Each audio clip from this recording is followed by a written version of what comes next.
This historic meeting, and we played it to you in its entirety there, Donald Trump and Joe Biden. It is a longstanding tradition of the sitting president, of course, to invite the incoming president to Pennsylvania Avenue. President Trump there saying he appreciates the invitation.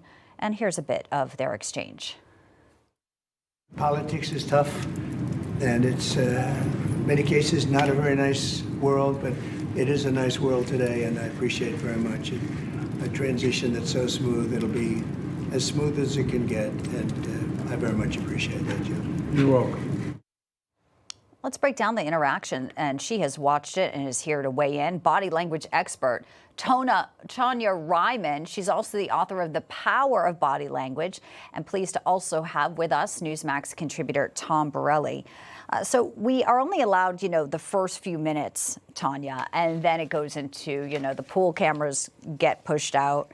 I can only imagine, we're not a fly on the wall, but from what you see here, what do you tell us about this interaction?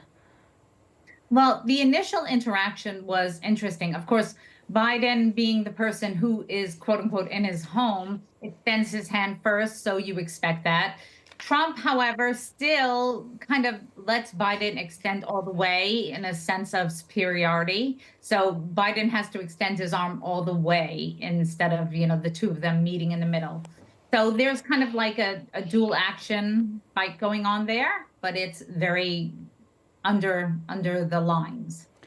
Yeah, and Donald Trump once lived at the White House too, so he's not in completely unfamiliar territory. Do you see anything about his demeanor? He's obviously a larger-than-life character. Joe Biden obviously has cognitive issues. We're coming, into play with a lot of this, the debate.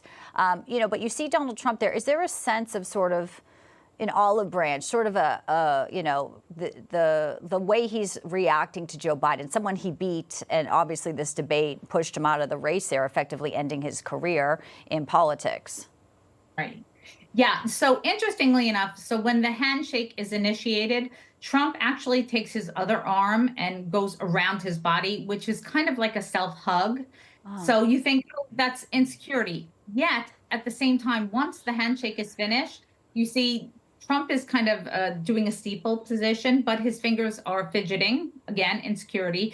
And Biden, you notice he puts his hands on his knees. So you think, oh, my goodness, he feels good. He's powerful. He's open. But if you watch him, he also rubs his hands down his knees, which is also a sign of self-soothing. So I think both of these men, this was a horrible interaction for both of them, even though the average person, they look comfortable. There was an enormous amount of discomfort. Fascinating. That hug? You see that hug? So yeah. There's an enormous amount of discomfort between the two of them. And you're right, they've both been residents of this house, but at the same time, they both feel uncomfortable. Well, Tom, I mean, maybe uncomfortable for them, but a lot of folks in America breathing a sigh of relief. You have Donald Trump. I mean, just him being back, landing today with Elon Musk getting off Trump Force One. We had Greg Steube on. He said the energy in Washington is just palpable. James Rosen looking at the reporters. He says he hasn't seen this much electricity, in years. So, Tom, what's your read on sort of where we're at today as we watch this transition and really another page in the history books? Well, a history book is the right way to say it, Bianca, because I think we've been witnessing history over the last 4 years. We went from those fake January 6 trials with the producer from ABC News all the way through to, 2 assassination attempts, all the lawsuits in multiple states against the former president, and now he's back sitting in the White House. What a comeback story. This is going to be the story for the ages.